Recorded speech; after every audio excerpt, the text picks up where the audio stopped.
अस्सलाम वालेकुम and welcome to रोशन सवेरा। क्या हाल चाल हैं सबके? मैं बिल्कुल ठीक ठाक हूँ। Happy Thursday to everyone. मौसम चेंज होता है, हमारी बॉडी के अंदर जो है चेंजेस आने लगते हैं, हमारी हेल्थ के अंदर चेंजेस आने लग जाते हैं। जैसे आपने देखा है, जब एकदम से सर्दी की लहर आती है, फिर नज़ले ज़ुकाम खांसी शुरू हो जाती है। उसके अलावा जब गर्मियाँ आ रही होती है तो हम डिहाइड्रेटेड रहते हैं या हम बहुत ज़्यादा हीट स्ट्रोक होने लग जाते हैं। तो every weather needs some assistance जो आपको अपने डॉक्टर से लेनी होती है या अपने जो भी आपके जनरल फिजिशियंस हैं उनसे लेनी होती है। अब हुआ ये कि अब ये थोड़े दिन पहले देखा आपने, पिछला हफ्ता जो गुजरा थोड़ी सी हल्की सी गर्मी हो गई थी कि दोपहर में तो वैसे भी, खैर हमारे यहाँ कराची में तो वैसे ही सर्दियाँ भी बहुत हों तो दोपहर में तो ठंड घरों में तो लग रही होती, लेकिन बाहर निकलो तो नहीं लग रही होती बिकॉज बाहर का वेदर थोड़ा गर्म ही होता है। लेकिन अब ये कुछ एक हफ़्ता जो है वो नॉर्मल हुआ। सुबह में जो उठने में ज़रा आसानी हो रही थी कि अच्छा चलो इतनी ठंड नहीं लग रही थी। आज मैंने नोट किया कि दोबारा से जो है वो हल्की सी ठंड शुरू हो गई हम लोगों के लिए। ऑब्वियसली मुझे लगता है कि जब मेरे शोज़ जब कोई देख रहा होता है, मेरे कज़न्स वगैरह या फ्रेंड्स वगैरह जो लाहौर या इस्लामाबाद में रहते हैं, वो कहते हैं तुम क्या फ़जूल बातें करती रहती हो, ठंड है, कराची में ठंड है। हमारे लिए तो ठंड है ये। तो वेदर चेंज हो रहा है, ऑब्वियसली बच्चे भी जा रहे होते हैं स्कूल, कभी सर्दी है कभी गर्मी, और बच्चों का आपने देखा है वो बाहर खेल रहे होते हैं अपनी, अगर ब्रेक टाइम होता है एकदम से स्वेटर उतार देना, फिर स्वेटर पहन लेना। तो ठंडा गर्म हमेशा से ही देखते हैं हम कि एसी से भी जब निकलते हैं तो यही सुनने में आता है कि ज़्यादा जो है वो एसी में अगर हैं तो थोड़ी देर एसी बंद करके अपनी बॉडी टेम्परेचर को ठीक करके आप बाहर आएँ, और अगर बहुत गर्मी से आए हैं तो एकदम एसी में ना बैठें।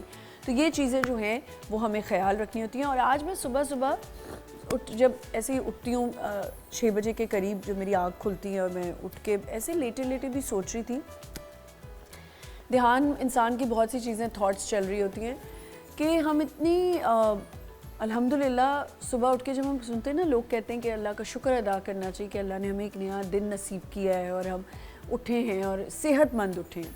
ऐसी ऐसी लोगों की तकलीफ़ें हैं, आप रोज़मर्रा की ज़िंदगी में सुन रहे होते हो। किसी को अल्लाह माफ़ करे कैंसर है, किसी को कुछ हो रहा है, किसी की वैसे तबीयत ख़राब है। तो मैं सोचती हूँ कि अल्लाह मियाँ डॉक्टरों के चक्कर तो वैसे ही ना लगवाए।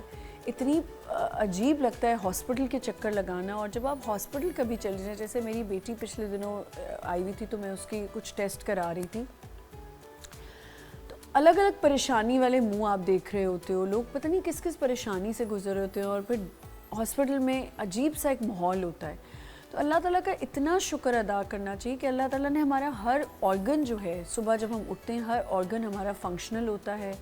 हम उठते हैं, नमाज के लिए उठते हैं, वज़ू करना, जाना, फ़्रेश होना, उसके बाद तैयार होना, और सुबह सुबह की जो एक रौनक होती है ना कि अल्लाह ताला ने आपको सेहतमंद उठाया है।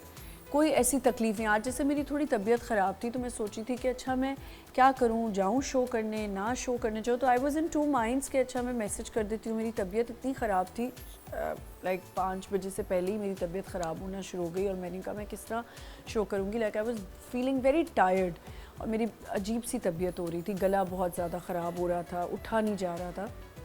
बट लेकिन किसी तरह मैंने कहा नहीं आज शो है, शो करने जाना है, मैंने शो के लिए उठना है। नौकरी है तो नौकरी तो करनी है, अपना काम करना है, ज़ारे गेस्ट आ रहे होते। तो जब मैं उठ गई, आराम से उठ गई, मैंने कहा अच्छा चलो अब मैं फ़्रेश हो गई हूँ। कि मैंने सोचा कि वाकई कितना मुश्किल है जिनको बड़ी तकलीफ़ें होती हैं, डिज़ीज़ होती हैं, कोई अपने टेस्ट करा रहा है, किसी को टीबी है, किसी को कैंसर है, किसी को कोई और प्रॉब्लम है और वो इस चीज़ से गुज़र रहा है।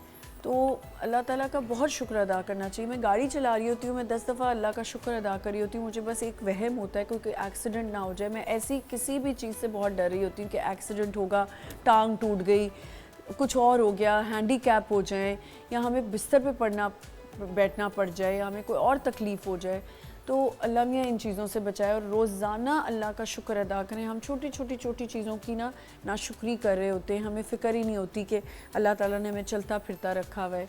तो बस ये है कि छोटी छोटी चीज़ों का शुक्र अदा करें। तो खैर एनीवेज़ मैं कह रही हूँ कि कोशिश करें कि चीज़ों को फॉर ग्रांटेड ना लें, अल्लाह का शुक्र अदा करें कि आपको अल्लाह ताला सुबह उठाते हैं, आप फ्रेश होते हो, अपने काम पे जाते हो।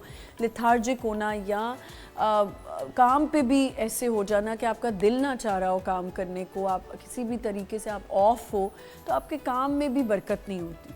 तो कोशिश करें कि अल्लाह ताला का बहुत शुक्र अदा करें। और गर्मी सर्दी है, मौसम बदल रहे हैं, अपनी सेहत का ख्याल रखें। फ्रूट्स आ गए हैं, सीजनल फ्रूट्स होते हैं जो इस सीज़न में तो बहुत अच्छे अच्छे फ्रूट हैं, उन जैसे गुआवा है, कीनू है, इन सबको कंज्यूम करें। इसको ख़ास तौर पे ऑरेंजेस का कंज्यूम करना बहुत अच्छा होता है। मौसमी है, जूस बनाएं उसका। एबीसी हमारे लिए बहुत बेहतर होता है कि गाजरों का मौसम है, जितनी हो सके गाजर का जूस पिएं, गाजर का जूस बना के रखें, उसके अंदर बीट रूट डाल दें, एप्पल डाल दें। और बाहर के खानों से मैं बस कहती हूँ थोड़ा सा परहेज़ करें कि हम लोग बाहर के खानों में इतने ज़्यादा जो है वो इन्वॉल्व हो गए हैं कि हमने अपनी डाइट्स ख़राब कर ली हैं। हमें नहीं पता चलता, हमारे बच्चों को बैठे बिठाए इम्यूनिटी उनकी लो होती है। अब जैसे मैं क्या कोशिश करती हूँ कि मैं दोनों बेटियों को कहती रहती हूँ कि कैल्सी पिया करो, एक ग्लास एक सुबह कैल्सी ले लिया करो, या वाइटामिन्स के लिए फ्रूट्स खाओ। फ्रूट अगर वैसे नहीं इनटेक की जा रही तो चलो सप्लीमेंट्स ले लो, लेकिन सप्लीमेंट्स की भी एक तरीका होता है लेने का कि आपको थोड़े 2 महीने के बाद उसकी ब्रेक लेनी पड़ती है सप्लीमेंट्स की, कि आपने 2 महीने की ब्रेक लेनी है। ये नहीं कि आप चले 1 महीने की ब्रेक ले लें। जब आप बहुत कॉन्स्टेंटली 3 महीने आपने सप्लीमेंट्स लिए और फिर 1 महीना आप ब्रेक ले लें, क्योंकि आपकी लिवर पे, किडनी पे भी उसका असर पड़ता है। मैंने देखा है लोगों को आपकी जो एज होती है आप उसमें चीज़ें इंजॉय नहीं कर पा रहे। तो जैसे लोगों को बहुत शौक़ होता है कि बस वो हर वक्त एग्जर्ट करते हैं अपने लोगों को, कमाने के चक्कर में अपने काम की तरफ इतने मतवज्जा होते हैं कि अपने लाइफस्टाइल को बिल्कुल ख़राब कर देते हैं। पैसा कमाना ठीक है, बहुत अच्छी बात है, आपको लगन होती है, आपको शौक़ होता है, हर बंदे को शौक़ होता है कि वो काम करे और उसको ज़्यादा से ज़्यादा उसकी इनकम हो। लेकिन मुझे कहीं कहीं लगता है जो लोग बहुत ज़्यादा भी कमा लेते हैं उनकी भी वो ख़त्म नहीं हो रही होती। वो कहते हैं बस किसी ना किसी नए बिज़नेस में पड़ते रहें, लेकिन वो लाइफ को उस तरह इन्जॉय नहीं कर रहे होते। तो थोड़ा पॉज लें अपनी ज़िंदगी का। पॉज लेने के बाद आराम से अपनी ज़िंदगी को जीना सीखें कि अच्छा ठीक है, अब मैंने ये किया है, थोड़ा मेरा मी टाइम है, अब मैं ब्रेक लूँ किसी चीज़ की और मैं रिलैक्स करूँ। जैसे मैंने देखा है लोग अगर बहुत सारा काम कर रहे होते तो कहते हैं और काम मिलता रहे, बस हम बिज़ी रहें। बिज़ी रहना is a blessing, but busy रहने के साथ साथ अपने लिए भी टाइम निकालना चाहिए। खैर, आज हमने बात करनी है हेल्थ इश्यूज़ पे, डिफरेंट हेल्थ इश्यूज़ जो हमें वेदर के साथ साथ हमारी किस्मत में आते जाते हैं और हम उनको वेलकम भी कर रहे होते हैं, लेकिन उनको कैसे डील करना है और अपने लाइफस्टाइल को कैसे रखना है ये हमने देखना होता है। हम बुलाएंगे अपने डॉक्टर्स को यहाँ पे और उनसे बात करेंगे। सबसे पहले मैं बुलाना चाहूँगी हमारी बड़ी प्यारी सी डॉक्टर हैं, डॉक्टर आयशा, जो कि न्यूट्रिशनिस्ट भी हैं। डॉक्टर आयशा आ गई हैं? नहीं है, ओके जी। मैं दूसरी हमारी जो डॉक्टर हैं उनको बुलाती हूँ। डॉक्टर मनम हमारे साथ हैं, आ जाएं। अस्सलाम वालेकुम, कैसी हैं आप? Please for the invitation. Doctor Manam, आप स्किन स्पेशलिस्ट हैं? बिल्कुल। और एस्थेटिक्स भी करती हैं? जी जी। अच्छा, मुझे पहले एक बात बताएं, क्या वेदर के चेंजेस भी एस्थेटिक्स को जो है अफेक्ट करते हैं? बिल्कुल करते हैं। एक्चुअली एस्थेटिक्स में जैसे हाइड्रा फेशियल और पीआरपी आ जाती हैं ख़ास तौर पे, तो ये ट्रीटमेंट्स आप उन वेदर कंडीशन के अकॉर्डिंगली आप उनकी फ्रीक्वेंसी चेंज करते हैं। जैसे अगर स्किन ड्राई है तो फिर आप इनकी फ्रीक्वेंसी को कम करना पड़ता है। सही। अच्छा, मुझे बताएं कि वेदर के साथ साथ हमारी स्किन कभी ड्राई हो रही होती, कभी ऑयली होती है, और कुछ लोगों की स्किन बहुत ड्राई हो जाती है। बिल्कुल। तो किस तरह के, हमने बहुत दफ़ा ये बात की है कि मॉइस्चराइजर्स हमें यूज़ करने होते हैं, लेकिन टाइमिंग क्या हो मॉइस्चराइजर से?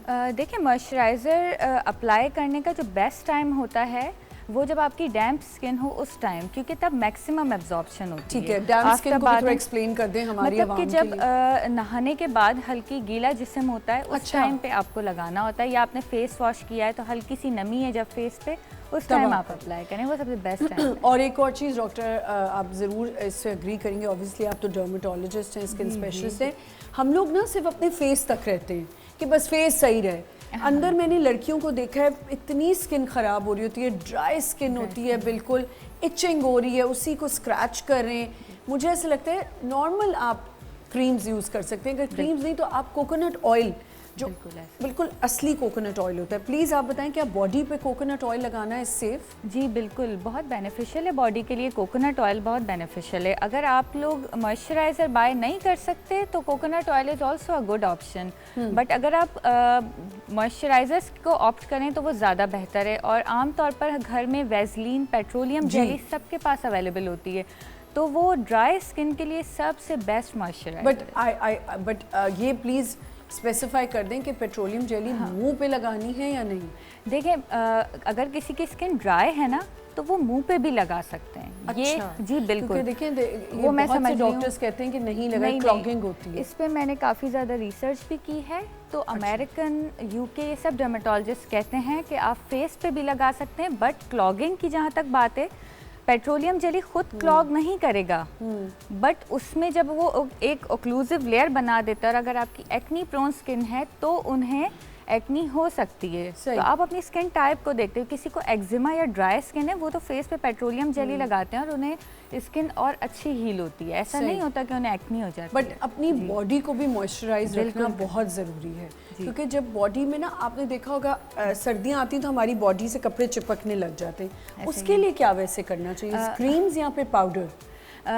मतलब ड्राइनेस के लिए आप कह रही हैं जो नहीं, वो जो एस्थेटिक्स होने लगे, वो जो क्या होता है, चिपकते हैं कपड़े चिपकने लगते हैं। जी जी, देखिए एक तो ये, अगर आपकी स्किन ड्राई है तो उसके लिए आपको यही जो मैंने एक मेथड बताया कि आफ्टर बादिंग डैम्प स्किन पे, नमी वाली जिल्द पे आप मॉइस्चराइज़र को अप्लाई कर लें। एक तो जब ये काम करेंगे तो आपके कपड़े नहीं चिपकेंगे। दूसरी बात ये कि अगर किसी की ड्राई स्किन हो तो उसको कॉटन वेयर ज़्यादा प्रेफर करने चाहिए। अच्छा जी, तो उनके विंटर्स, जी जी जी, जिनकी ड्राई है, अगर जिनकी ज़्यादा ड्राई, मरीना और ये सब ना पहने। जी जी जी बिल्कुल, फिर उनको मतलब ये इशू आएगा। और ब्लैंकेट्स भी लेना फिर बंदा अवॉइड करे। अच्छा हाँ, ब्लैंकेट्स भी नहीं ले सकते तो क्विल्ट ले लें फिर। बिल्कुल ऐसा। हाँ, ये भी एक है ना कि आपको ब्लैंकेट अगर इरिटेट कर रहा है तो आप क्विल्ट ले लें। बिल्कुल, और डस्ट से अगर आपको है तो वो भी आपको अवॉइड करना है। अच्छा, कितनी अच्छी चीज़ हो गई थी। अब तो मैं कहती हूँ बहुत अच्छा था कि कोविड के दिन थे तो हम मास्क पहन के रखते थे। अब तो काफ़ी लोग उसको कंटिन्यू करते हैं, लेकिन कुछ लोग नहीं भी करते। अब मैं उस दिन संडे मार्केट गई, मैं सोचती रही कि जब मैं मास्क रखती हूँ, अच्छा मैंने मास्क नहीं रखा। ऐसी गंदी वहाँ पे डस्ट उड़ी, इतनी ज़्यादा हवा और इतनी डस्ट थी, और उसको बिठाने के लिए उन्होंने पानी देना शुरू कर दिया कि वो जाके मेरे गले में गई, नाक में गई, और मैं तो इतनी ज़्यादा अफेक्ट होती हूँ ना डस्ट से। मुझे ये बताएं, एक और बड़ी डिबेट है, टॉवल इस्तेमाल करना चाहिए या नहीं? टॉवल जो है वो बालों के लिए अगर मैं बात करूं तो माइक्रोफाइबर टॉवल्स वो सही रहते हैं, और फेस पे भी टॉवल आप अवॉइड ही करें। ठीक है, अगर आपका टॉवल बिल्कुल आप उसको हाइजीन या आप अच्छा, छोटे से ब्रेक की तरफ जाना है, छोटा सा ब्रेक लेते हैं, विल बी राइट बैक।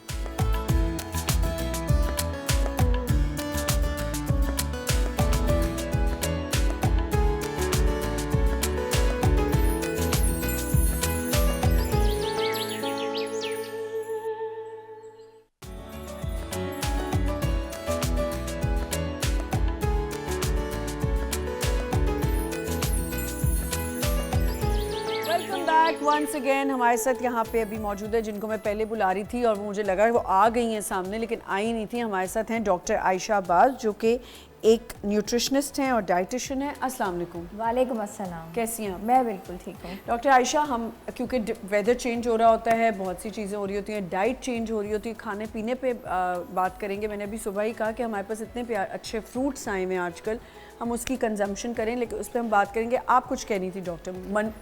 महनम। ये आपका नाम जो है ना ऐसा डिफ़िकल्ट है।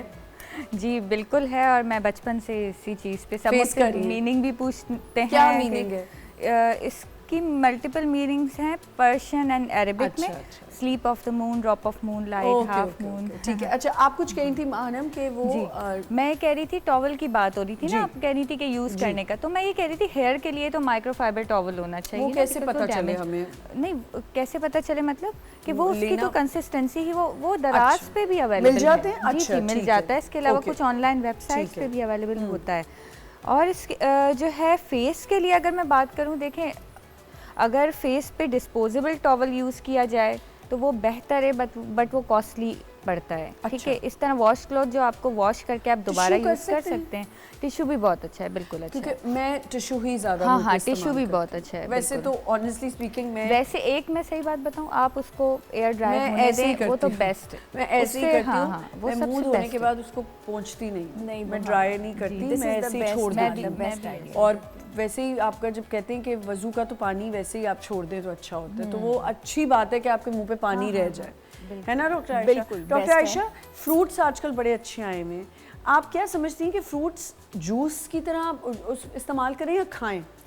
फ्रूट्स को हमेशा खाना बेहतर होता है, ठीक है। क्योंकि ये कि जूस की तरह लेने से तो जो उसका फाइबर वो है, निकल ठीक है, वो तो आपको निकल गया और वो फिर वही कब्ज की शिकायत। जूस को क्यों इतना एम्फसाइज करते हैं कि जूस पीना चाहिए? जूस पीने में मज़ा आता है, मीठा लगता है, उसकी बच्चे कोई उसको पसंद करते हैं। और बेनिफिट्स नहीं है नहीं, अगर आप उसके जूस बहुत ले रहे हैं? ऑफ कोर्स ठीक है। बेनिफिट्स हैं, विटामिन सारी मिल रही हैं, और वो जो आप डब्बे के जूसेस पी रहे होते हैं ऑफ कोर्स उससे ये बेहतर होता है।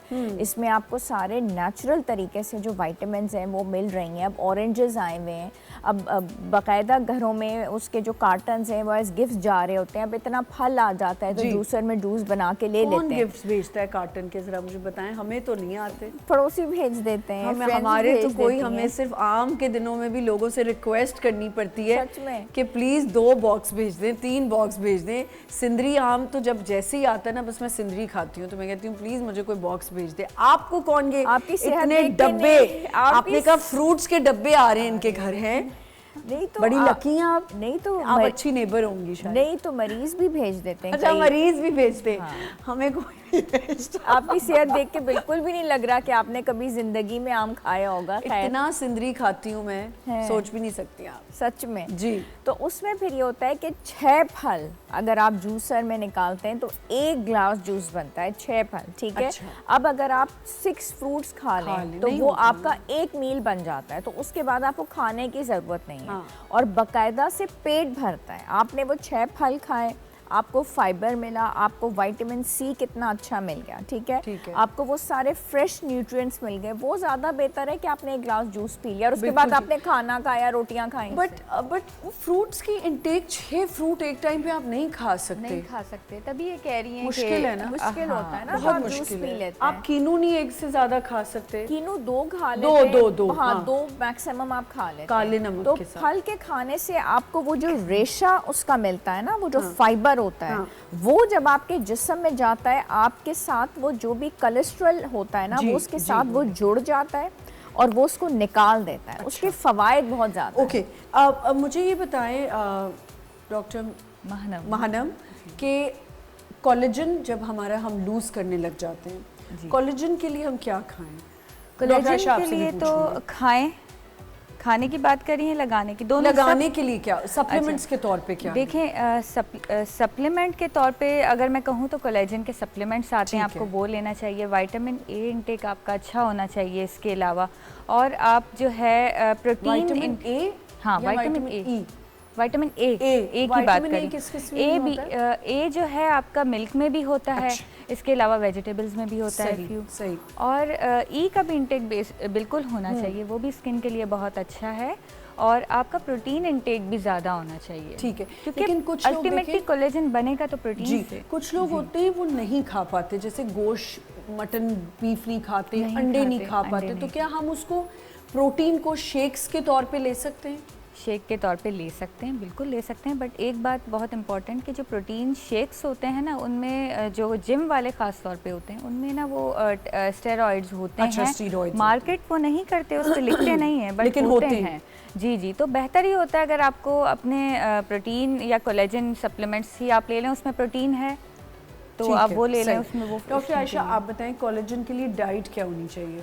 देखिए, कोलेजन डाइट जो है ना, उसमें एक तो आपका, अब आपके खाने के बारे में हम बात करें ना, हम डाइट के बारे में बात करें तो उसमें जो पूरा जो उसका डाइट प्लान होगा, उसमें आपने ब्रेकफास्ट में लेने 2 बॉयल एग्स, 12 बजे आपने लेना है 1 कप योगर्ट, लंच में आपने 1 स्लाइस चीज़ लेनी है, शाम में इवनिंग में आपने 1 ग्लास जो है ना मिल्क लेना है, स्किम्ड बेशक आप ले लें।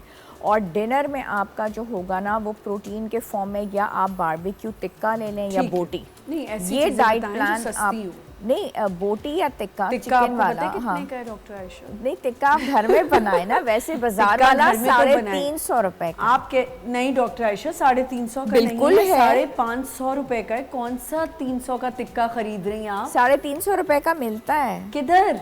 अच्छा, 500 रुपए का है। हाँ, ठीक है, मुर्गी होगी वो, इतनी सी उसकी, इतनी सी टांग, इतना सा निकलता होगा लेग पीस। नहीं तो गोश्त आपने घर में बनाया है ना, यही आप कह रही हैं कि आप कह रही हैं कि घर में आप बना लेते हैं। घर के अंदर बनाया है। 2 बॉयल एग्स भी घर में है, 1 प्याली दही भी। एक चीज आपसे पूछना चाह रही हूँ, क्या 2 बॉयल एग कितने % आपको दे रहा है प्रोटीन?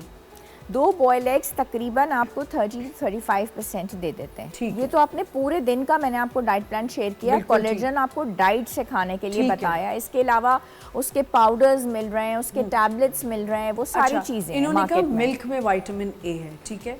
अब मुझे बताएं कि एक मील अगर एक शेक रेडी हो रहा है, जैसे मैं डालती हूँ 2 डेट्स और उसमें बनाना एंड मिल्क, आप मुझे बताएं कि या एक ये प्रॉपर अच्छा शेक है आपके कोलेजन के लिए भी?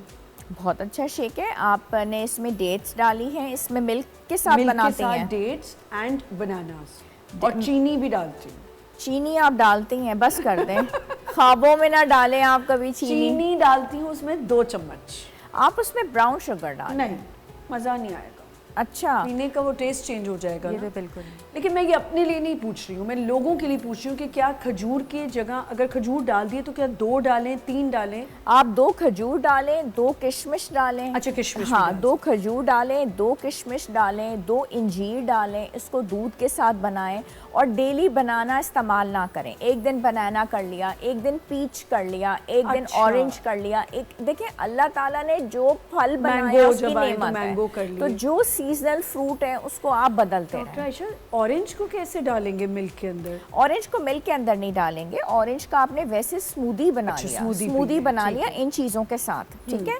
और उसमें यह है कि आपने सीडलिंग को ना भूलें। आप इसमें चिया सीड्स भी आपने थोड़े से डाल लिए, आपने इसमें फ्लैक्स सीड्स भी डाल लिए, सीड्स को भूलना नहीं है। अच्छा, मैं आपको बताऊँ, मुझे किसी ने उस दिन बोला चिया सीड्स, मैंने किसी से सुना कि चिया सीड्स डालनी चाहिए। फिर किसी ने मुझे ये बोल दिया कि तुम्हें पता है चिया सीड्स डालने के बाद तुम्हें कितना पानी पीना पड़ेगा, वो आपकी बॉडी को वो करने लग जाता है। नहीं, तो चिया सीड्स जो है ना 1 टीस्पून डालने होते हैं और वो पानी में ही डलते हैं और वो पानी के साथ ही दूध में नहीं फूलते हैं। डालने, तो आपने शेक अगर में। वो दूध में डाले हैं तो वो दूध के साथ ही फूलेंगे ना आप। अच्छा, ठीक हाँ, है। तो वो फूल जाएंगे तो वो आप दूध के साथ And ही ले एक रहे और हैं। चीज़, चिया सीड्स और तुख मलंगा 2 डिफरेंट चीज़ें हैं। दोनों डिफरेंट चीजें हैं लेकिन दोनों आपस में कजन्स हैं। अच्छा। चिया सीड्स को बोलते हैं तुख्मे शरबती तुख में शरबत, एंड दे आर तुख्मे बालंगा, तो 2 कजन्स हैं वो, ठीक दे आर है। डिफरेंट। ठीक है। अच्छा, आपने देखा होगा कि पैचेस भी बनने लग जाते हैं, आपके मुंह पे भी बनते हैं, बॉडी पे भी बनते हैं, उसकी क्या वजह होती है?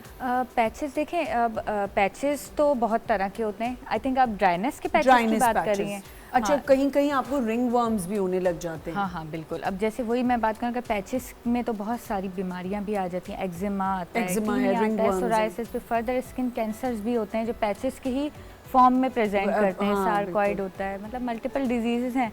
तो अगर आप फंगस की बात कर रही हैं तो फंगस यूजुअली हमारे रीजन में कवर्ड एरियाज से शुरू होता है, क्योंकि स्वेटिंग, हीट, ह्यूमिडिटी की बिल्कुल। वजह से कवर्ड एरियाज में ही शुरू होता है। या कोई पेशेंट डायबिटिक है या प्री डायबिटिक है या ओबीस है, इन रीजंस की वजह से फंगस इन्हीं एरियाज में यूजुअली स्टार्ट होता है। बट हाँ, वो सर पे भी हो सकता है, ख़ास तौर पे बच्चों में, हाथों पे भी हो सकता है, पाँव पे भी हो सकता है, कहीं भी हो सकता है।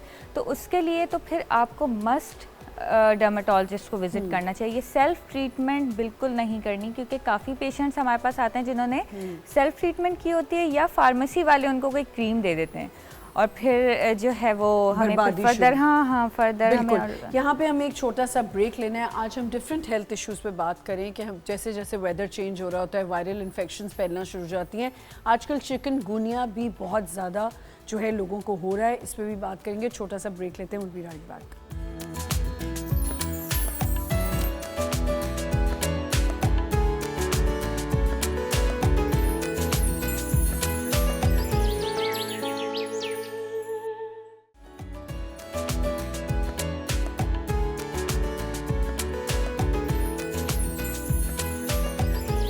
जी, हम बात कर रहे हैं डिफरेंट इन्फेक्शंस पे भी, और आपने देखा होगा कि आजकल जो है चिकनगुनिया, जो मैंने एक बात की, आपने बहुत अच्छी अभी मुझे ब्रेक में बात दी कि चिकनगुनिया की एक मैनिफेस्टेशन होती है, उसके बारे में थोड़ा सा बताएं। जी बिल्कुल। चिकनगुनिया जो है, जैसे आपको पता है कि उसमें सिम्टम्स क्या होते हैं। फीवर होता है, जॉइंट पेन होता है, बैक पेन होता है, नोजिया, वॉमिटिंग, चिल्स। पर इसके साथ साथ काफ़ी पेशेंट्स में जो हमारे पास रिपोर्ट होते हैं उनको स्किन पे रैश आता है, रैश आने लगते हैं। बिल्कुल। और दवाइयों के रिएक्शंस भी होते हैं। दवाइयों का भी होता है। एक हाँ। आप यही इंपॉर्टेंट बात कि आपको उससे डिफ्रेंशिएट करना होता है कि क्या वो रैश दवाई का है या चिकनगुनिया का है।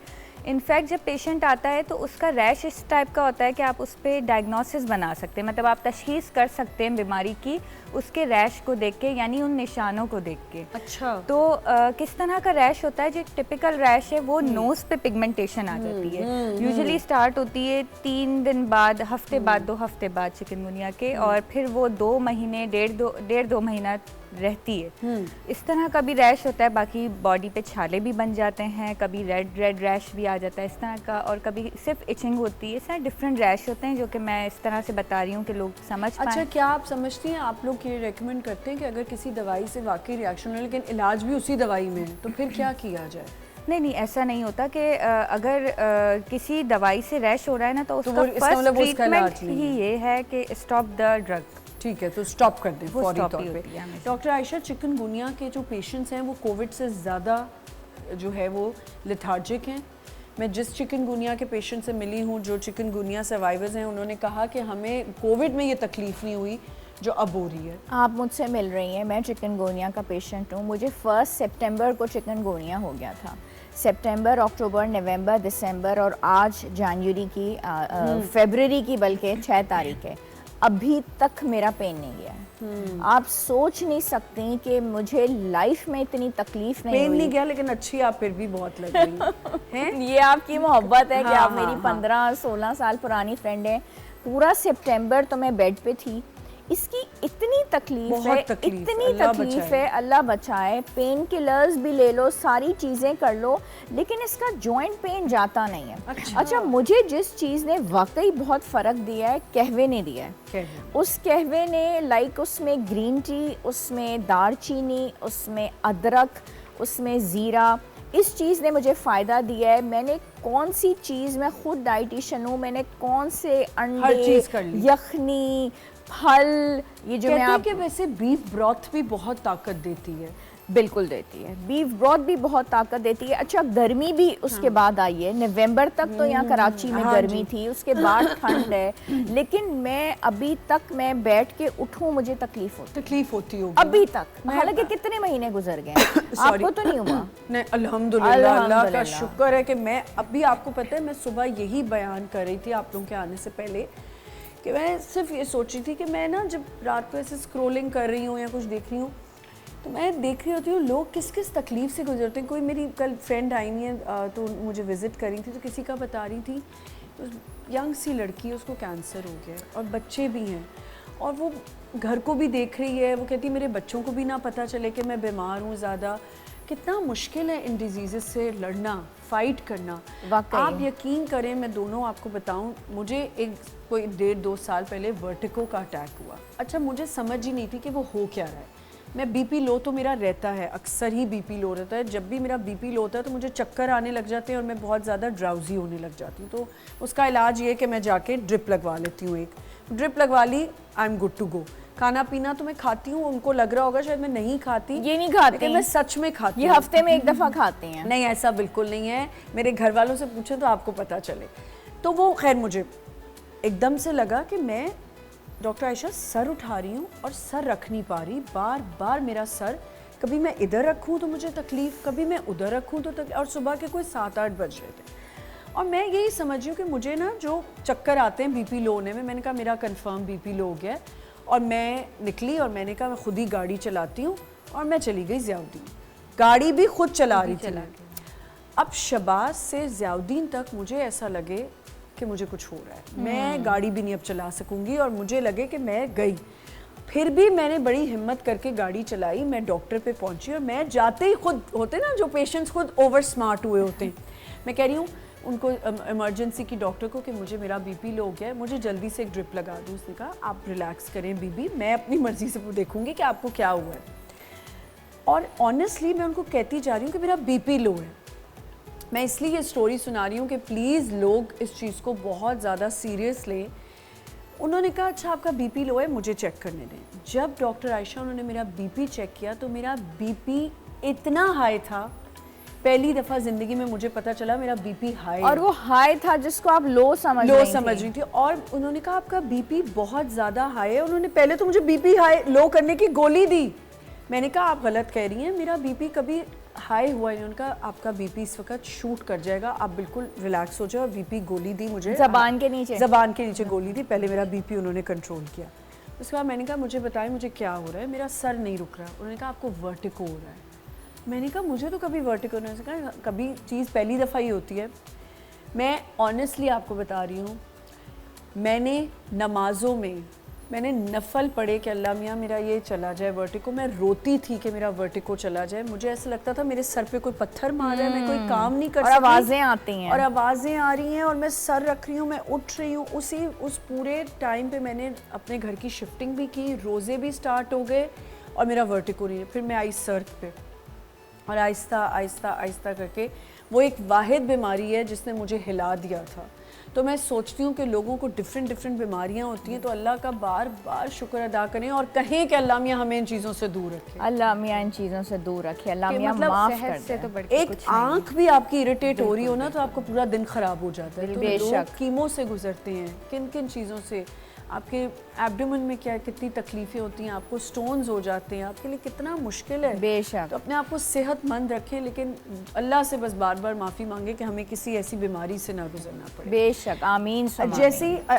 जैसे एलर्जीज़ बढ़ती जाती हैं, आपने देखा होगा कि मौसम के चेंजेस में जैसे लोगों के थ्रोट्स जो हैं वो ड्राई होने लग जाते हैं। डॉक्टर आयशा, इसकी क्या वजह है? इसकी रीज़न ये है कि हमने अपने जहनों में ये बिठाया हुआ है कि अगर हम कैफ़ीन का इस्तेमाल नहीं करेंगे, चाहे वो कॉफ़ी है चाहे वो चाय है, हम नहीं रह पाएंगे, हम उठ नहीं पाएंगे।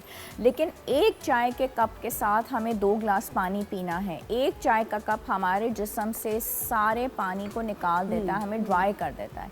और ड्राइनेस जो होगी ऑफ कोर्स पूरी बॉडी में जब आती है तो थ्रोट में भी आती है। और जब ये मौसम ये वाला चल रहा है तो हमें गर्मी में पसीना आता है, वो हमें इंडिकेट करता है कि हमें पानी का इंटेक करना है। सर्दी में हमें कोई ऐसा सिम्टम नहीं हो रहा होता है, कोई पसीना आ रहा है, कोई ऐसी चीज़ आ रही है, तो हम पानी को बहुत निगलेक्ट कर देते हैं। बिल्कुल। तो वो ड्राइनेस जब सारे स्किन पे आती है तो वो थ्रोट पे भी आती है। तो हमने बाकायदा अपने मोबाइल में अलार्म लगा के रखना है कि we have to take 2 glasses of water every 2 hours.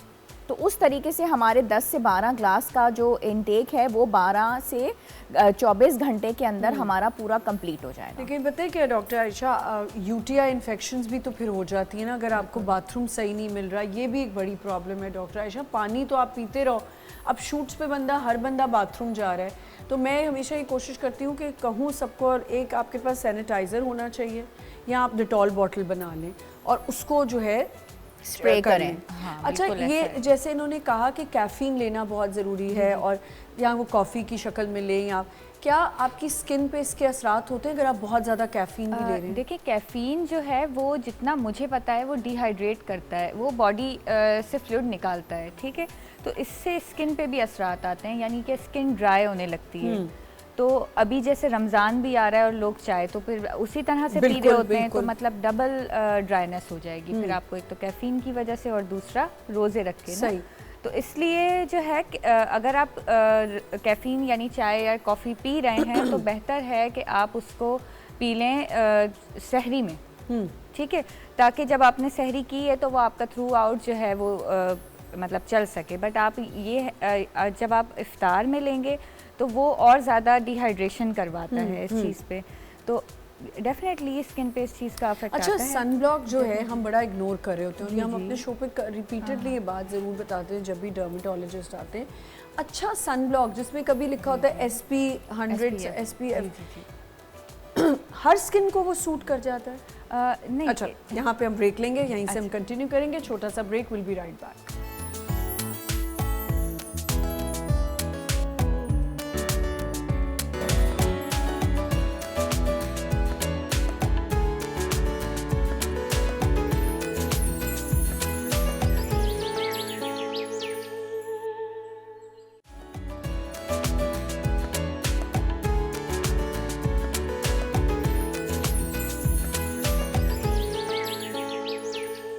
Welcome back once again. जैसे मैंने अभी बात की थी कि जैसे डॉक्टर आयशा ने मेंशन किया कि पानी आप इंटेक ज़्यादा रखें, और पानी जब पीते हैं तो ज़ाहिर है we need to use the bathroom also.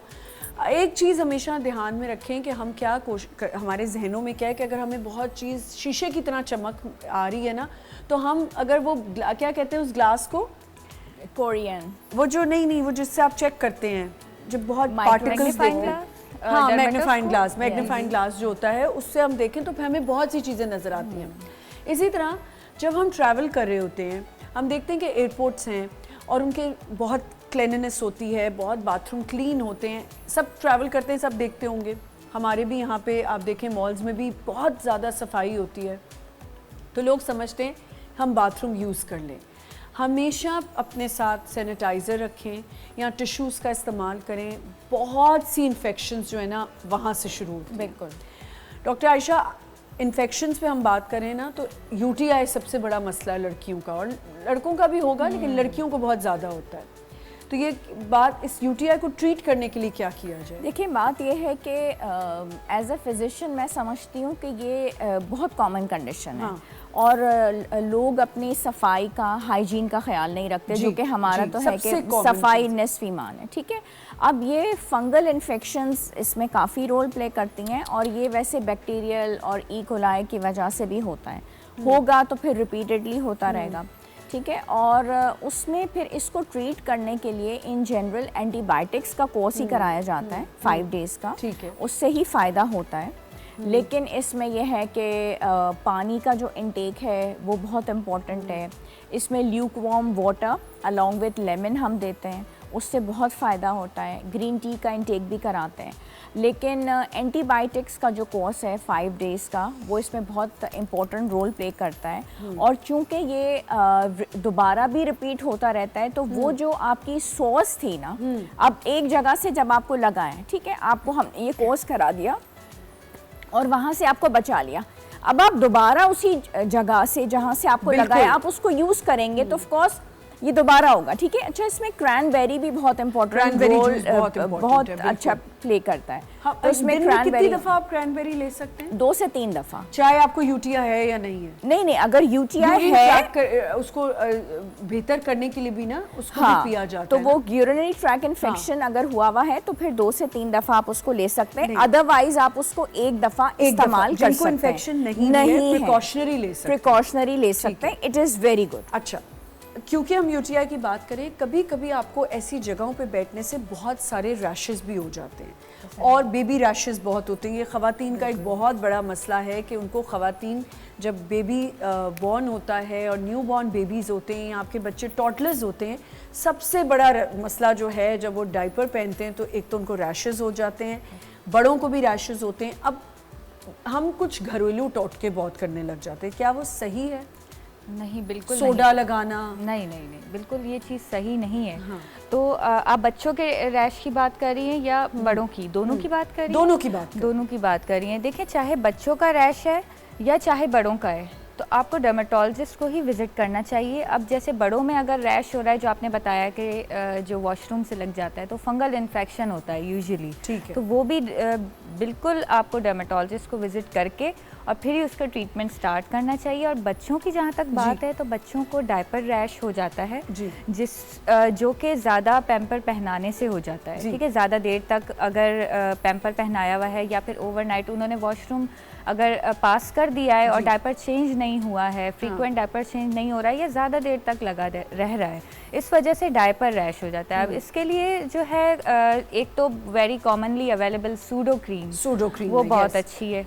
अच्छा, इसमें ही आप ऐड ऑन कर लें, बेड सोर्स हो जाते हैं, जो हमारे बूढ़े लोग होते हैं जो नहीं बेड रिडन है, नहीं चल फिर सकते ज़्यादा, तो उनके लिए क्या है कि उनको सूडो क्रीम से ट्रीट किया जाए? नहीं, उसके देखें वो ठीक है, आप सूडो क्रीम लगा रहे हैं, बट इट डिपेंड्स कि कितने कैसे ग्रेड का बेड सोर है। ठीक है, सबसे पहले तो यह आता है कि आप उसको प्रिवेंट करें, पोजीशन चेंज करें। अगर पेशेंट बेड रिडन है यानी बिस्तर पे हैं, तो आप उसकी 15 से 30 मिनट में उनकी पोजीशन को करवट दिलवाते रहें। ठीक है, अगर फिर भी बेड सोर हो गया है तो फिर देखना होगा कितना इन्फेक्शन हुआ है, पस कितना है, उसमें पीप कितनी है, और अगर वो बीच से काला पड़ रहा है तो उसको सर्जिकल उसको रिमूव भी करना होगा थोड़ा सा, और एंटीबायोटिक्स की नीड होगी। एंड अगेन, और मैट्रेस आते हैं कुछ इस तरह के जो कि एयर मैट्रेस होते हैं। उनको क्या कहते हैं? मैंने खैर अपने एयर मैट्रेस एयर मैट्रेसेस है ना, जो आप रखो तो थोड़ी देर के बाद उनको बंद कर सकते हैं और फिर वो बिल्कुल, और वो प्रेशर नहीं इतना देते स्किन पे,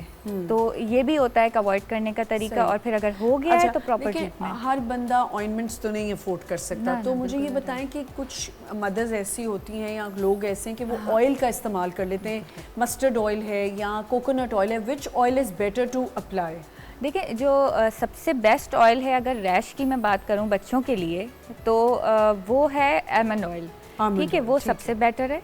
और जो एक रैशनल क्रीम जो जिंक की मिलती है, इतनी कॉमनली बहुत सस्ती भी है, 50 रुपए की मिल जाती है, तो वो बहुत अच्छी है रैश के लिए। थोड़ा सा मैं one thing that is very important, जी बात कंप्लीट कर लो, तो one thing that is very important कि अगर उस पर सुपर इम्पोज फंगल इन्फेक्शन भी हो रहा है बच्चे को, तो फिर उसमें आपको डॉक्टर को विजिट करना है और वो डिफ्रेंशिएट करेंगे कि क्या दोनों चीज़ें हैं या सिर्फ एक चीज़ है। तो वो जी डॉक्टर, इसी में मैं थोड़ा सा ऐड करूं कि घर में हम कॉर्नफ्लावर जो है वो रखते हैं और उसको हम बहुत सारी चीज़ों में इस्तेमाल करते हैं। नहीं कुछ भी मौजूद, आमंड ऑयल भी मौजूद नहीं है, कुछ भी मौजूद नहीं है, कुछ भी नहीं आप करें, सिर्फ जब बच्चे को आप पैम्पर पहना रहे हो और अगर रैश नहीं भी है तो आप उसको थोड़ा सा कॉर्नफ्लावर लेके और पैम्पर के साथ कर दें, उसको रैश कभी होगा ही नहीं। अच्छा, लेकिन ये डॉक्टर्स तो बोल रही हैं, लेकिन ये लोग इसको इतना प्रेफर नहीं करते। जो आप बड़े डॉक्टर्स के पास जाएं, पीडियाट्रिशियंस के पास जाएं, वो साफ कह देते हैं कि बीबी ये अपना कॉर्नफ्लावर वाला टोटका आप अपने पास रखें। हाँ, क्योंकि मैंने भी ऐसा कुछ नहीं है, लेकिन इट इज वेरी इफेक्टिव। हमने लगाया हुआ अपने बच्चों को कॉर्नफ्लावर भी, और ये किए हैं टोटके हमने भी घरों में। हाँ जी, बिल्कुल किए। कभी कभी कहते हैं फिटकरी को भी थोड़ा सा अगर आप पाउडर उसका बना के थोड़ा सा, होता ये है कि उस एरिया को रखना होता है आपको ड्राई, तो लेकिन वो कॉर्नफ्लावर लगा तो ये उसको ड्राई रखता है ना, ये मॉइस्चर नहीं आने देता, तो फिर आप स्टेरॉइड क्रीम से बच जाते हैं। टेल्क फ्री पाउडर्स जो होते हैं वो भी आप लगा सकते हैं। पाउडर तो खराब करते हैं। टेल्क फ्री, हाँ, टेल्क फ्री अगर वो है फिर सही है, टेल्क फ्री हो, क्योंकि हमारे पास कॉमनली हर जगह टेल्क वाले ही पाउडर, तो वो इसलिए कहते हैं कि पाउडर बंदा ना लगाए ना, बच्चे को लगाओ, इतनी मजे की खुशबू आ रही होती है। डॉक्टर आयशा, बच्चों के वेट आजकल ना लड़कियों के गेन बहुत मुश्किल से हो रहे हैं, या तो बहुत ओबेसिटी है या बहुत या लीन है, बिल्कुल ही लीन है, हड्डियाँ और खा सब रहे हैं, क्या वजह होती है? अच्छा, अगर वो खा सब रहे हैं एवरीथिंग, हाँ, और फिर लीन है, तो बात समझ में आती है। या तो ये होना कि नहीं बिल्कुल ही जरो को ना हर वक्त जरनेश मेरी बेटी का नाम है, छोटी वाली, और उसका जरो निकनेम है। तो मुझे एक दफ़ा, अब बड़े जो होते हैं वो आपको ऐसे ही समझाते, तुम उसको जरो कहती ना तो ज़रा सी रह गई है वो ना, उसका ये खाती सब कुछ है मेरी तरह, बट उसकी बॉडी में ना बहुत जैसे वो ना हड्डियाँ, वो क्या कहते हैं, खाए बकरी की तरह और सूखे लकड़ी की तरह। वो एक और भी होता है टिड खुई, मुँह चुई टिड खुई, कि शायद ये कि वो जेनेटिक्स में भी होता है कि माँ बिल्कुल ही थिन है और तो वो बच्चियाँ भी उस टाइप की हों। माँ अगर ओबेसिटी होती है तो वो सारी चीज़ें उस तरह से लेके चलते हैं। अगर तो बच्ची खा बिल्कुल ठीक रही है, देखिए कई दफ़ा ये होता है कि हाइट बहुत अच्छी होती है ना, हाइट बहुत अच्छी होती है बच्चियों की, तो फिर भी वो थिन होती हैं, लीन होती हैं। BMI की कैलकुलेशन इंपॉर्टेंट है ना, weight in kg divided by height in metre square. अगर वो आप कैलकुलेट करते हैं, आप तो मोबाइल पे फ़ौरन आप BMI का डालते हैं, आपने वेट और वो डाला, आपका 22 आ रहा है, 23 आ रहा है, तो वो परफेक्ट है, क्योंकि वो माँ को लग रहा होता है बेसिकली कि हाय मेरी बेटी दुबली है, माँ की आप आंखों से देख रहे होते हैं ना, तो BMI अगर नॉर्मल रेंज में आ रहा है, दैट्स परफेक्ट। दूसरी बात इंपॉर्टेंट है, आप उसका हीमोग्लोबिन चेक कराएं, आप उसका TSH लेवल चेक कराएं, आप उसका विटामिन D और विटामिन B12, अगर ये चीजें उसकी नॉर्मल रेंजेस में हैं, उसके पीरियड्स रेगुलर हैं, BMI उसका ठीक है, तो उसका मतलब है आप सिर्फ माँ की नज़र से उसको देखें। अच्छा, ठीक है, तो ये टेस्ट आप ज़रूर कराएं अगर आपके बच्चों में कहीं पे भी आपको लगता है कि बच्चे लीन हैं या वेट पुट ऑन नहीं हो रहा और खास सब कुछ रहे हैं लेकिन वेट पुट ऑन नहीं हो रहा, तो आपने ये बहुत अच्छी बात बताई कि आप ये चेक करा के रिलैक्स हो जाएं और टीवी के अच्छे से देखा होगा बाएं बड़ी टेंशन में रहती हैं, बच्चियों को एक्नी हो गई, भागती हैं फौरन जी।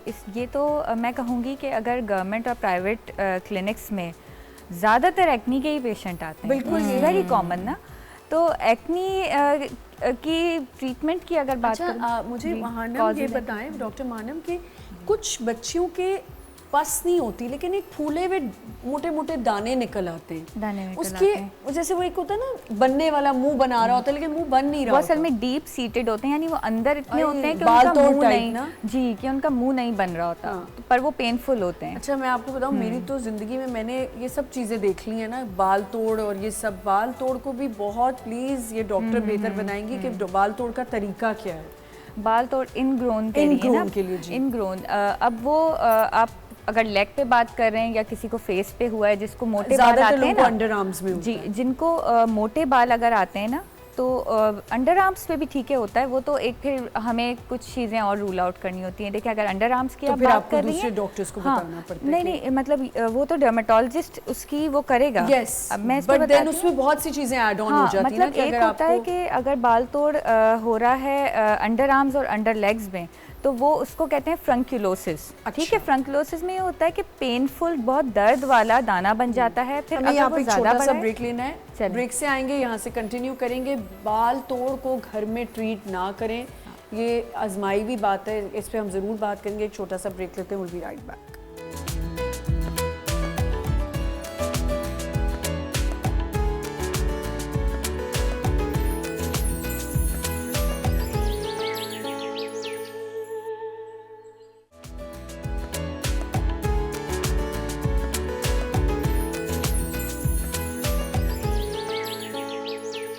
Welcome back once again. हमें एक और डॉक्टर ने अभी ज्वाइन किया है, डॉक्टर मुख्तार भुट्टो, जो कि MBBS TDM हाइजीन हैं। अस्सलाम वालेकुम।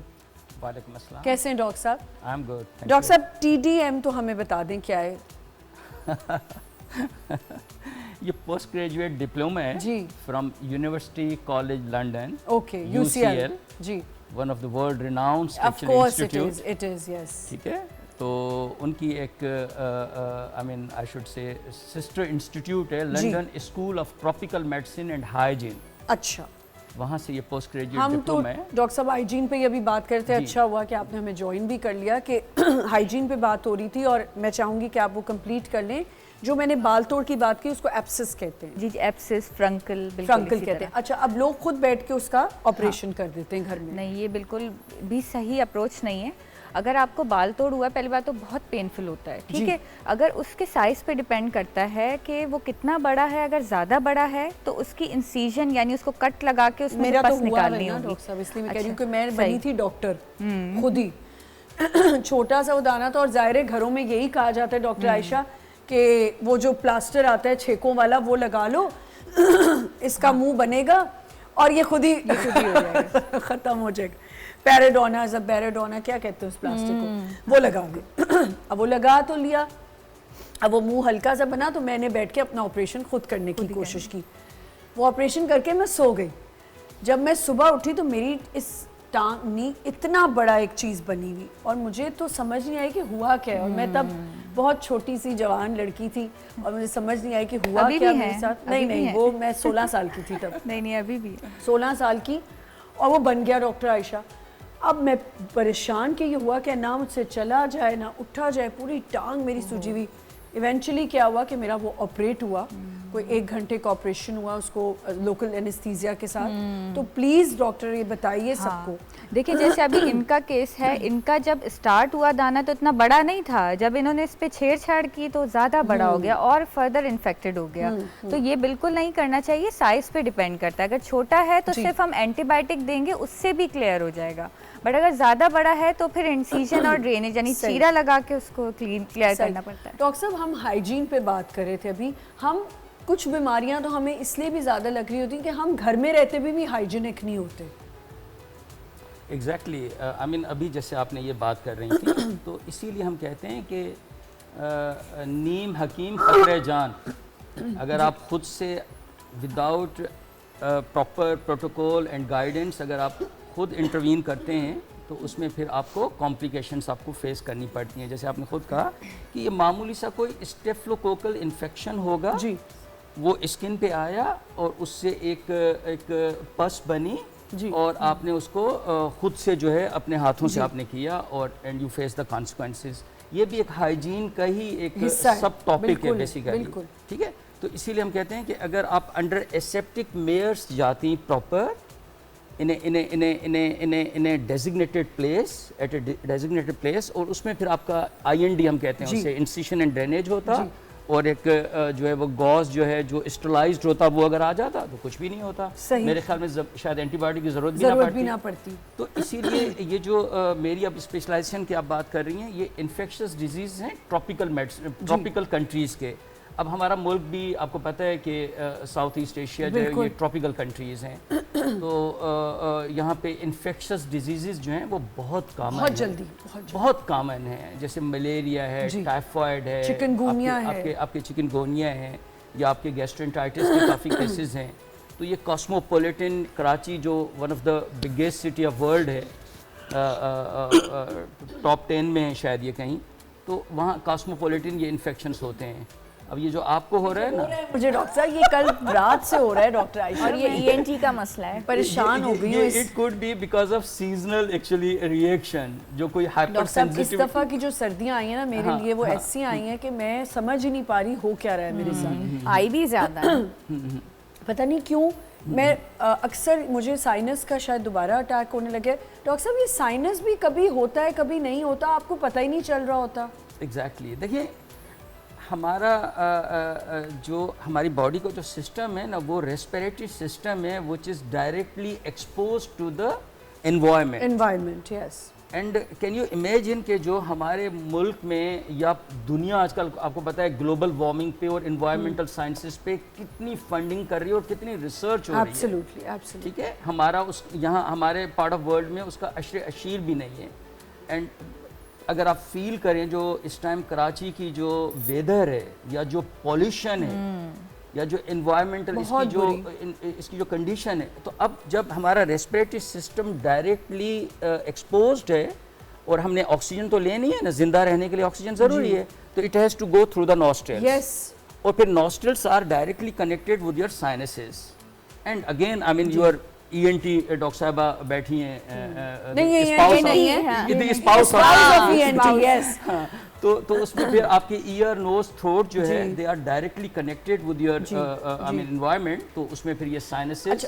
आप बिल्कुल ठीक कह रहे हैं डॉक्टर साहब। और अब देखें आप ही इस बारे में बताएं कि मास्क भी ना इतनी देर आप पहन नहीं सकते, आपको घुटन शुरू हो जाएगा। जी, उसके अपने साइड इफेक्ट्स हैं। फिर मास्क की वजह से रैशेज हो गए लोगों को, मास्क की वजह से पहन के हर छोटे छोटे पैच एक्ने हो जाती है। डॉक्टर साहब मास्क के ये जो हमारा एनवायरनमेंट है, ख़ास तौर पे कराची, मुझे तो बाहर निकलते हुए कुछ होता है, कारपेट्स हमने घरों में रखे हों उसमें डस्ट बच जाती है।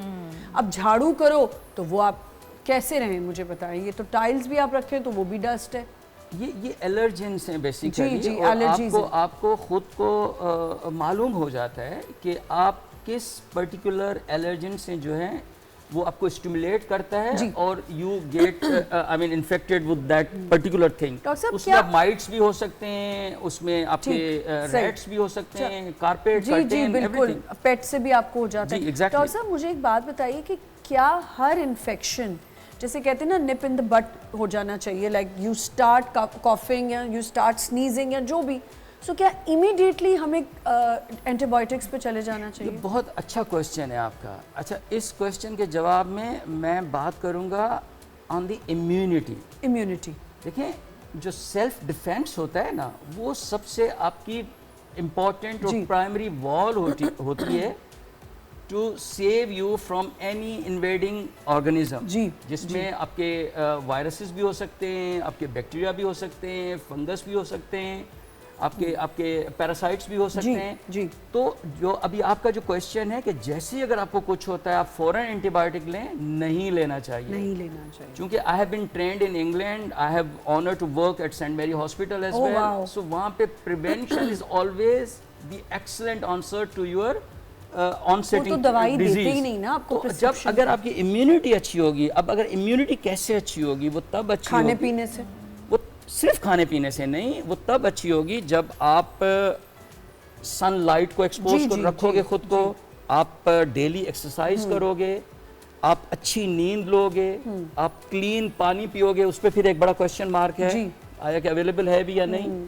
और फिर आपकी डाइट जो है, और डाइट आपकी वो बैलेंस एंड प्रॉपर डाइट होनी चाहिए जो फाइबर कंटेनिंग हो, जिससे आपका जो है डाइजेस्टिव सिस्टम है, तो इससे आपकी इम्यूनिटी जो है जब बेहतर रहेगी तो आपको जो ये मामूली कॉमन इन्फेक्शन है वो होंगे ही नहीं। बिल्कुल ठीक। And you will be away from we people. जी बिल्कुल बिल्कुल। If you take care of yourself. Doctor Aisha, joints की पेन जैसे होती है, आर्थराइटिस होता है, इनके लिए क्या डाइट होना ज़रूरी है? जॉइंट्स की पेन और आर्थराइटिस के लिए वो वाली डाइट जो कि आपको बहुत नेचुरल, बोन्स को स्ट्रॉन्ग, हाँ, ऑर्गेनिक हो और हर्बल हो, ठीक है, जो आपकी बोन्स को, उसमें जैसे सर कह रहे हैं कि आपका सनलाइट का इंटेक जो है ना वो इसमें बहुत इम्पोर्टेंट है, और वो तमाम तर चीज़ें जो आपके विटामिन डी लेवल्स को बेहतर करें और कैल्शियम को। अब अनफॉर्चुनेटली मसला ये है कि विटामिन डी बहुत ही थोड़ी चीज़ों में है, ठीक है, तो वो आपको दूध दही के अंदर मिल जाएगा, फिश के अंदर। अब आजकल जो ये मंथ्स हैं ये फिश खाने वाले हैं, बिल्कुल, ठीक है, ये वाले, हाँ, आर वाले जो हैं, ठीक है, ये थोड़े से, इसमें आप जो फिश ले सकते हैं खत्म हो जाएगा। अच्छा, और तलन वाले से बचें, हर वक्त फिश को फ्राई करने से बचें, इसको स्टीम कर लें, इसको ग्रिल कर लें, ठीक है, इस तरीके से इसको वेजिटेबल्स के साथ यूज करें। और जितनी ग्रीन लीफी वेजिटेबल्स हैं ये कैल्शियम प्रोवाइड करते हैं, बीन्स कैल्शियम प्रोवाइड करती हैं, ब्रोकली आपने ले लिया, कैबेज ले लिया, पालक, वो जो हम बच्चों से एक कार्टून देखते थे, एक पोपाय वाला, वो बच्चों को क्यों दिखाया जाता था? फॉर दिस रीज़न कि वो आपकी बोन्स को स्ट्रॉन्ग करेगा, ठीक है।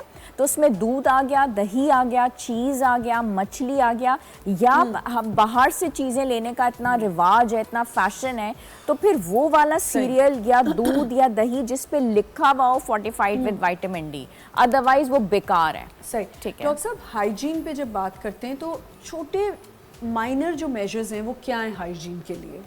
जैसे मैंने पहले ही आपको बताया, एक तो पर्सनल हाइजीन है, जो जैसे लोग खाना खुला पड़ा होता है, बस वो पड़ा रहता है, वो खा लेते हैं, मतलब सबसे पहले तो शुरू होगा आपकी सेल्फ एनालिसिस से ना, सेल्फ डिफेंस से, तो आपकी personal hygiene, that's very important. उसके बाद फिर आपकी आती है होम हाइजीन, कि आपके होम को कैसे, ये तो एक बिल्कुल ABC है। डॉक्टर साहब सॉरी, हमें इमीडिएटली ब्रेक लेनी है, एक छोटा सा ब्रेक लेते हैं, will be right back.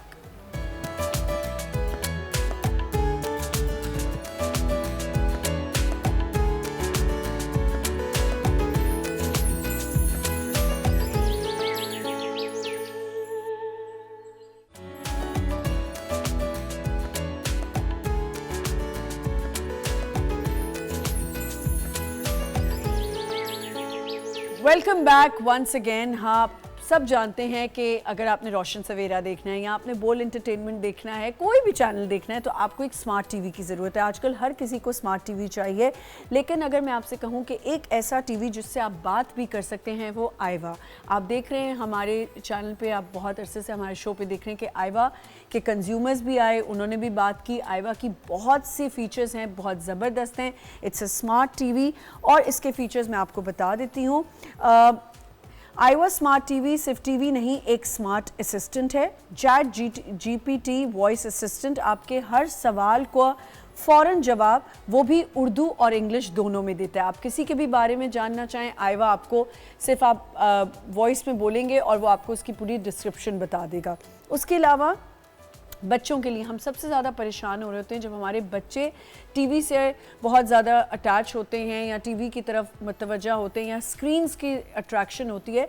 Aiwa एक ऐसा स्क्रीन, एक बच्चों के लिए एक ऐसा फ़न टीवी है। बच्चे इसमें मैथ्स, इंग्लिश भी सीख सकते हैं। पूरी फैमिली के लिए गेम्स भी हैं, नाइट गेम्स भी हैं। उसके अलावा sharp display and sound. Aiwa TV से स्मार्ट नहीं बल्कि इसका डिस्प्ले और साउंड भी ज़बरदस्त है। लिमिटेड टाइम ऑफर है, सिर्फ 31,500 से शुरू है, लेकिन ये लिमिटेड टाइम प्राइस है, तो जल्दी करें। और स्क्रीन पे जो आपके स्क्रीन पे ये स्कैन आ रहा है बार कोड, इसको आप स्कैन करें। रोशन टीवी, रोशन सवेरा देखने वाले और बोल एंटरटेनमेंट के लिए ख़ास डिस्काउंट है अगर आप इसको स्कैन कर लेते हैं। और आइवा की कुछ ऐसे फीचर्स भी हैं जब आपने बच्चों पे चेक रखना होता है तो आप इसको लॉक भी कर सकते हैं ताकि आपके बच्चे क्या देख रहे हैं क्या नहीं देख रहे हैं आपको पता चले। वॉइस कमांड भी लेता है और इसमें आराम से आप लोगों के बारे में पता भी कर सकते हैं। लोगों के पढ़ने के लिए 32 इंच 31,500 का है ये। और उसके अलावा एक फ़ीचर बहुत इंपॉर्टेंट है, जब आपने देखना होता है कि आपको नॉलेज चाहिए होती है just for not for kids, even for our self, हमें बहुत सी चीज़ें होती हैं जो जाननी होती हैं, हम इंक्विजिटिव होते हैं, वो हम इसे वॉइस कमांड में या टाइप करके जो भी है स्मार्ट टीवी पे आराम से, बहुत सारे चैनल्स हैं, इसको ऑपरेट कर सकते हैं। आप लोगों को भी इस तरह के टीवी पसंद होंगे, आई एम श्योर। जी जी, इट्स गुड टीवी। यस, जो आपने इनकी बाय द वे 43 इंच 49,000 का है, तो इट्स नॉट 49,500 का है।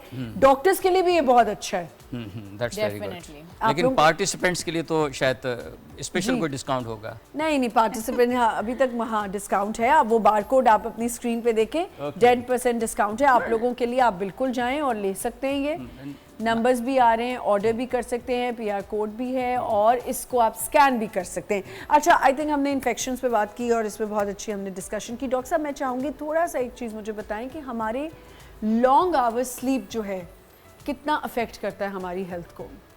लॉन्ग आवर्स से क्या मुराद है? मतलब बहुत देर तक सोते रहना? 15-15 घंटे सोना हार्ट के लिए अच्छा है या नहीं? मेरे पास तो जो पेशेंट आते हैं वो तो आजकल इंसोमिया सफ़र कर रहे हैं, उनको तो नींद ही नहीं आती। ये कौन से खुश नसीब लोग हैं जो 15 घंटे। डॉक्टर साहब हैं, मैं भी रोज पूछती हूँ, मैं उन लोगों को देखती भी हूँ।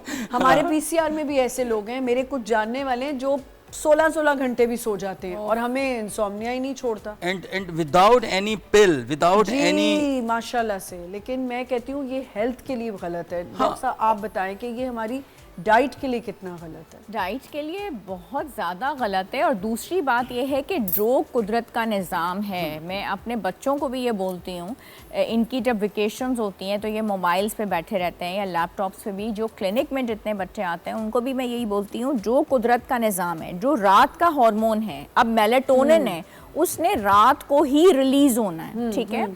जो दिन के हार्मोन्स हैं, जो कोर्टिसोल है, जो सेरोटोनिन है, जो कुदरत का निज़ाम है, सूरज ने दिन में निकलना है, चांद ने रात में निकलना है, तो हमने सूरज की रोशनी को दिन में हासिल करना है, रात सोने के लिए बनाई गई है।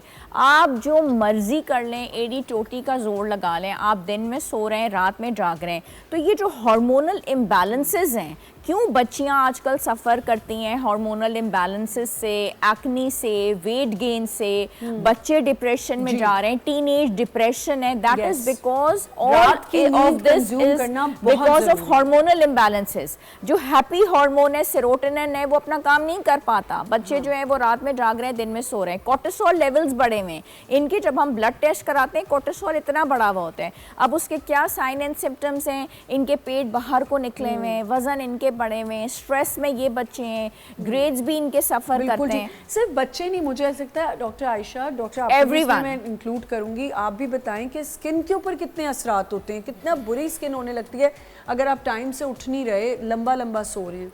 बिल्कुल इसी तरह होता है। अगर जैसे कि इन्होंने बात की कि कॉर्टिसोल लेवल इंक्रीज हो जाता है, वाकई जब आप टाइम पे उठेंगे नहीं ना, तो आपका हार्मोन रिलीज जो है, वो शेड्यूल जो होता है, वो आपका सर्काडियन रिदम वो डिस्टर्ब हो जाएगा। इसी के साथ हम इसको भी ज्वाइन करते हैं, बात को कनेक्ट करते हैं कि आपने कहा इंसोम्निया। अब इंसोम्निया कितना आपकी स्किन को अफेक्ट करता है? इंसोम्निया देखें, अगर आप अपना स्लीप स्केड्यूल डिस्टर्ब करेंगे, आप टाइम पे नहीं सो रहे या आप लेट सो रहे हैं, आपको नींद नहीं आती, तो आपकी स्किन ज़ाहिर एजिंग जल्दी करेगी। अगर आप सोना क्या है, वो हीलिंग करता है आपकी ओवरऑल बॉडी को, स्किन को भी। तो अगर सोएंगे नहीं तो स्ट्रेस आएगा स्किन पे भी, then ultimately ageing, dehydration, acne, हर वो एस्पेक्ट जिंदगी का जिसमें हम फितरत के खिलाफ जाते हैं, कुदरत के, बिल्कुल फितरत के हम ऑपोजिट जाएंगे, ऑपोजिट टू नेचर, तो वहाँ कॉन्सिक्वेंसेस आएंगे। जी डॉक्टर, चाहे वो लंबा सोना हो या नींद का ना हो।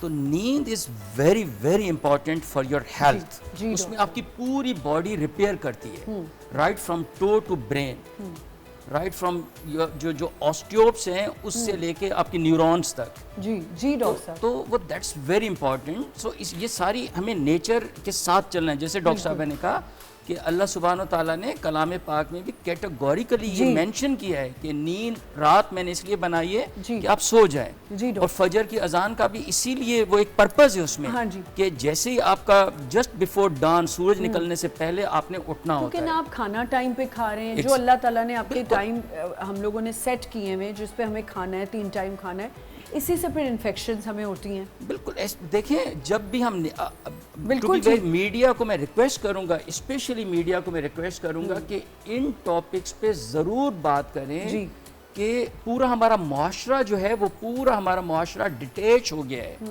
From the nature. मैं तो कहती हूँ रात का टाइम आए ना, सारे फोन्स की लाइट चली जाए फोन की लाइट चली जाए, फोन बंद हो जाए खुद ब खुद, और टीवी, सुबह ऑन फोन्स, लैपटॉप, कंप्यूटर्स। अब तो मुझे मेरा ड्राइवर बता रहा था कि उसका 2 साल का बच्चा है, वो छुप के मोबाइल देखता है, और उससे जब मैं मोबाइल लेता हूँ तो वो रोने लगता है, और वो यूट्यूब पे एक्सेस उसकी है। ओह अल्लाह, 2.5 ईयर का बच्चा, अब कितने जस्ट साल का है? 2.5 ईयर। किसका बच्चा? ड्राइवर ड्राइवर फोन का ले लेते हैं उससे। मतलब वो मुझे बता रहा है, मैंने तो अपने बच्चों को मतलब वो तो अब माशाल्लाह सब डॉक्टर, इंजीनियर और प्रोफेसर बन गए, एज आई टोल्ड यू, अल्हम्दुलिल्लाह। तो उसमें बड़ी मेहनत करनी पड़ती है। आपको यकीन करें, आप पेरेंट्स को जो है वो अपने कंप्रोमाइजेस करने पड़ते हैं जिंदगी के। आप हैरान होगी सुन के कि मैं इतना सीनियर, इतना पोस्ट ग्रेजुएट डॉक्टर होने के बावजूद मैं जॉब नहीं कर सका, only for the sake of my children. How amazing. जहाँ मुझे नौकरी मिलती थी, मैं SSGC में मेडिकल एडवाइज़र रहा, मैं हबीब बैंक का डॉक्टर रहा, मैं सिंध गवर्नमेंट में, मैं पाकिस्तान रेलवेज़ में मैं मेडिकल सुपरिटेंडेंट रहा, लेकिन everywhere I kept resigning only for the sake of my children. जी I wanted to see them, और उसके लिए बड़ी डेडिकेशन आपको चाहिए। पेरेंट्स आजकल आपको पता है चैलेंजेस इतने महंगे हो गए हैं, इन्फ्लेशन इतना हो गया है कि दोनों बेचारे काम करते हैं और बच्चे नेग्लेक्ट होते हैं। इन्फेक्शंस को घर में ट्रीट करना चाहिए खुद ब खुद? खुद ब खुद कैसे करेंगे? जैसे कोई टोटका कर लिया तो योर गुड नेम आमना, पता कैसे पड़ेगा आपको कि क्या लेना है? आप तो फिर मतलब कौन सा एंटीबायोटिक लेंगे? क्योंकि आपको मैं क्या हरकत कर चुकी हूँ ना, मैं अपनी ही गलती उसमें आप ये करें, उसमें आप ये करें, अगर खुदा न खास्ता कोई भी इन्फेक्शन हो रहा है तो आप ज़ाहिर स्ट्रेट हमें हम CS पे तो नहीं जाते कि बिलट CS में आपको लिख दूँ। आप CBC करवा लें, एक इनिशियल टेस्ट है, CBC करवा लें, उसमें आप देखें क्या प्रेजेंटेशन आ रही है, तो आप उस हिसाब से आपको एंटीबायोटिक कितने टाइम से हमें अपने प्रॉपर टेस्ट कराने चाहिए, जैसे इन्फेक्शन को चेक करने के लिए? वो अकॉर्डिंग टू आपकी मेडिकल हिस्ट्री क्या है, आपकी फैमिली हिस्ट्री क्या है, आप किस एज ब्रैकेट में हैं, आप क्या रोज बीमार हो रहे हैं जी, तो उससे फिर आपका जो हेल्थ प्रोवाइडर है ही विल डिसाइड और शी विल डिसाइड कि आपको कौन से टेस्ट और कितने इंटरवल से करवाने चाहिए। मैं कोई ब्लाइंड स्टेटमेंट नहीं देना चाहूँगा। ठीक है जी, सही है। थैंक यू सो मच, बहुत बहुत शुक्रिया। एंड में आप कोई मैसेज देना चाहें स्किन के हवाले से लोगों को? एंड में मैं यही मैसेज देना चाहूँगी कि स्किन एक बहुत ही इम्पॉर्टेंट ऑर्गन है और लार्जेस्ट ऑर्गन है हमारी बॉडी का, मतलब सबसे ज़्यादा बड़ा ऑर्गन ही ये है, तो इसकी केयर करना बहुत ज़रूरी है। ये आपका आउटलुक होता है, और आपके जिस्म में कोई अगर बीमारी भी है तो वो भी आपकी स्किन उसकी कहानी बताती है। इतनी ज़्यादा इम्पॉर्टेंट है स्किन। सही। तो आपको उसकी केयर करना बहुत ज़रूरी है। आई मैं टाइम ज़्यादा ना लूँ वरना ज़्यादा लंबा बोल नहीं आप बोल लें, अगर कुछ और बोलना नहीं। बाकी यही मैं कहना चाहूँगी, स्किन केयर रूटीन आपको अपने टाइम पे स्टार्ट करना चाहिए। Sun protection, moisturiser, sun block, वो बिल्कुल टाइम पे इस्तेमाल होना चाहिए। जी डॉक्टर आयशा, मैं ये कहना चाहूँगी कि एहतियात मैं अगली दफ़ा एहतियात हमेशा इलाज से बेहतर है। हाँ। और अच्छी खुराक, अच्छी नींद, सही टाइम पे, पानी, वर्जिश, ये तमाम तर चीज़ें, मगर अच्छा सोचना, दूसरों के बारे में खुश रहना, पॉजिटिव थिंकिंग हमेशा, और नेगेटिव थिंकिंग, नेगेटिव बातें, ये तमाम तर चीज़ें छोड़ देना आपकी ज़िंदगी को बहुत बेहतर कर सकता है। जी डॉक्टर साहब, सेहत is everything, to be very honest. Health is wealth. होता यह है कि आप खुद को मुश्किलों में डाल के, बैगेज लेके, हसद, लालच, ग्रीड, लोगों को सता के बद्दुआएं लेके फिर आप सारा पैसा कमा के आप हॉस्पिटल में आते हैं और मेरे नज़रों के सामने पता नहीं कितने लंबे लंबे बिल दे के आप अल्लाह पाक के पास चले जाते हैं। Thank you so much for तो जॉइनिंग health अस। is बहुत शुक्रिया, बहुत अच्छी हमने आज डिस्कशन की। अपना बहुत ख्याल रखिएगा। कल इंशाल्लाह एक और शो के साथ आ जाएंगे। खुदा हाफिज़।